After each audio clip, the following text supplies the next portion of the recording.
Can a cartoon blue dog really make us kinder? If you don't recognize this font, maybe you'll recognize this Australian blue heeler, Bluey. I have found my 20-year-old self fully immersed in this animated show, and it felt like being enveloped in a soft cloud as I learned how to appreciate the small moments, be attentive, be gentle, and be loving above all else. This was so different from all of the shows I watched during my childhood. When I was a kid, I watched whatever was on cable. So Disney Junior, Disney Channel, XD, Cartoon Network, Nickelodeon, PBS were all my go-to entertainment.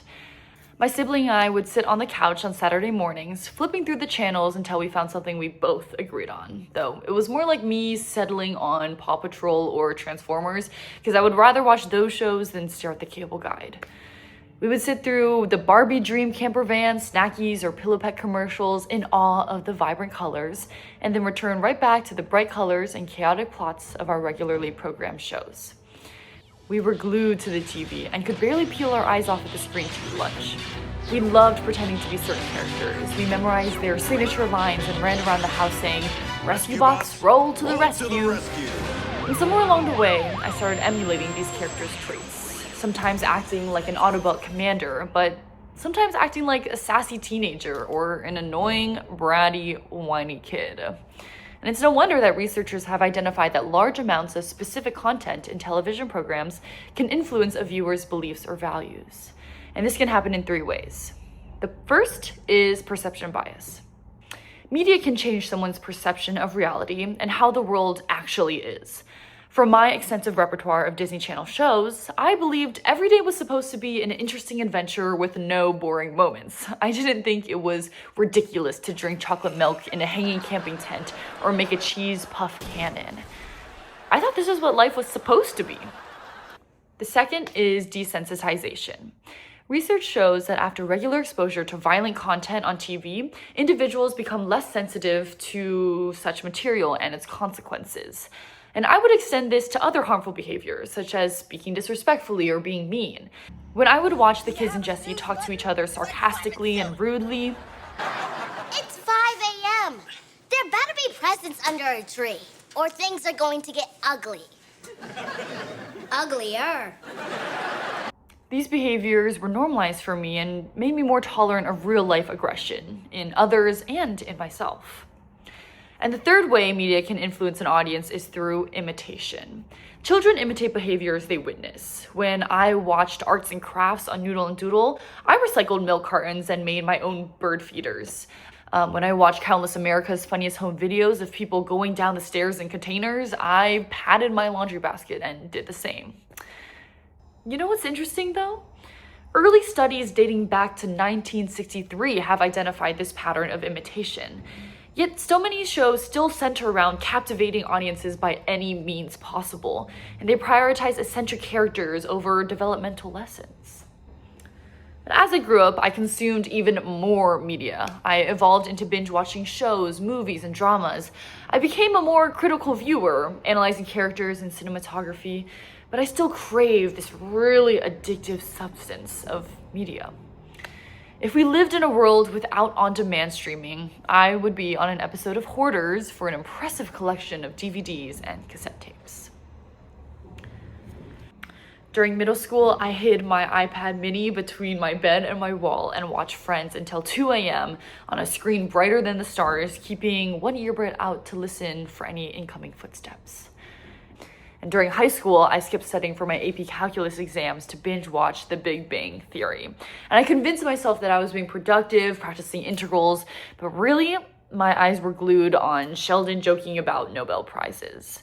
And I dream of becoming a scientist myself, but my focus was locked onto a screen that pulled me away from reaching that goal. I was frozen in front of the pixels, and I was unable to move my body and unable to move towards my dreams. This experience intensified as media evolved into streaming platforms. Really on-demand episodes meant I could watch anything and everything, and I ended up consuming whatever held my attention instead of engaging with media critically. But one day in high school, I sat on our couch, just as I had every morning when I was a kid, and clicked around until the iconic bright blue preview lit up on the TV. And as I hit play, the famous energetic melodica began to play, inviting me to nod my head as the main characters were introduced. I watched two sisters create entire worlds from their living room through imaginative play. And as I watched, I remembered the worlds my sibling and I built with the chemical stench of whiteboard markers, heavy couch cushions, and soft stuffed animals. We borrowed kitchen plates to use as flying discs and set Optimus Prime soaring across the playroom, and our imagination was endless until bright screens began to replace it. Bluey transformed media for me. It is a children's show, yet it became popular far beyond the toddler demographic. There are countless YouTube analyses of its characters and episodes, and many people say that it heals their inner child because it has family that prioritizes love. The show intentionally balances education and entertainment, and it does not aim to consume your life, but to inspire it.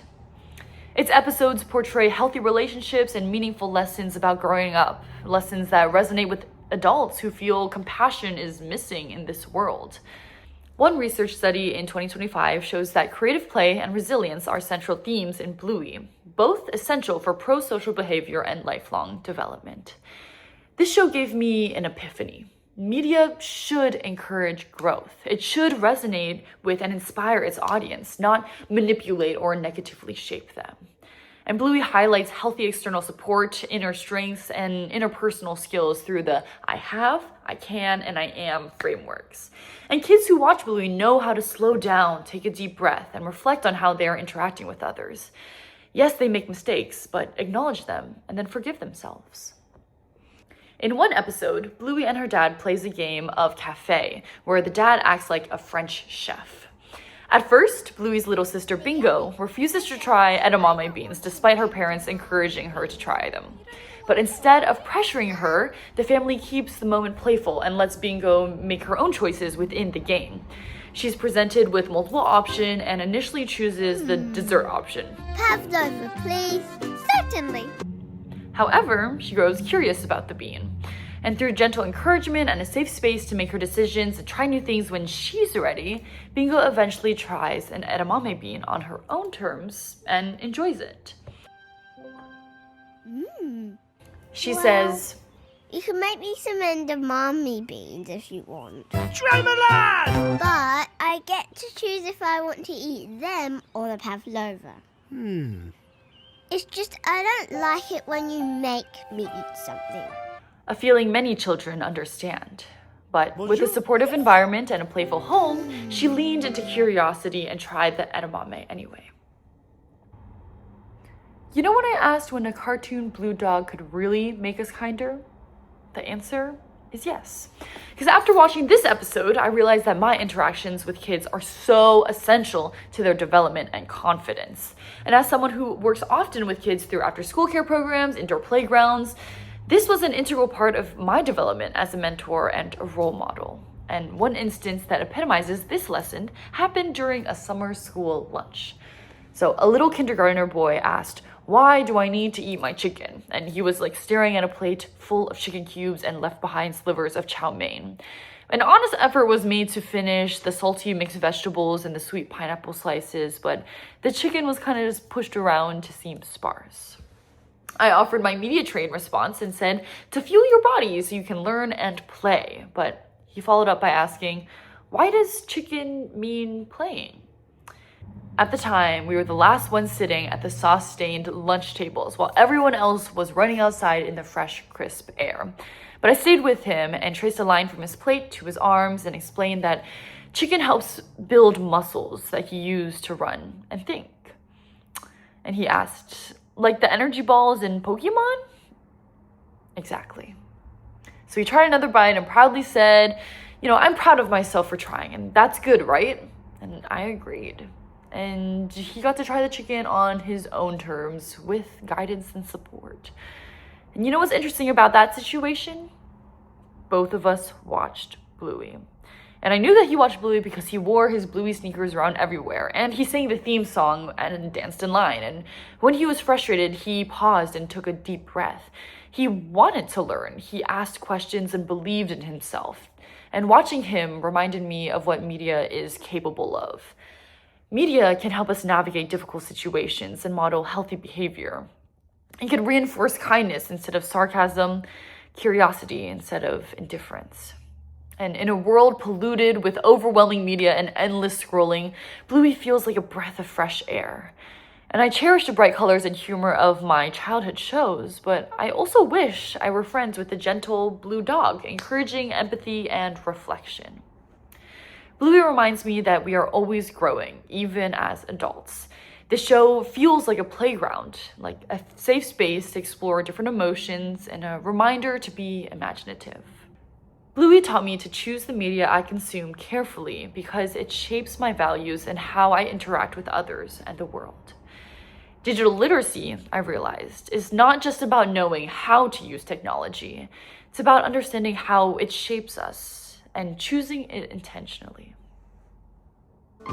Thank you for viewing my digital literacy narrative. I hope you have a wonderful day.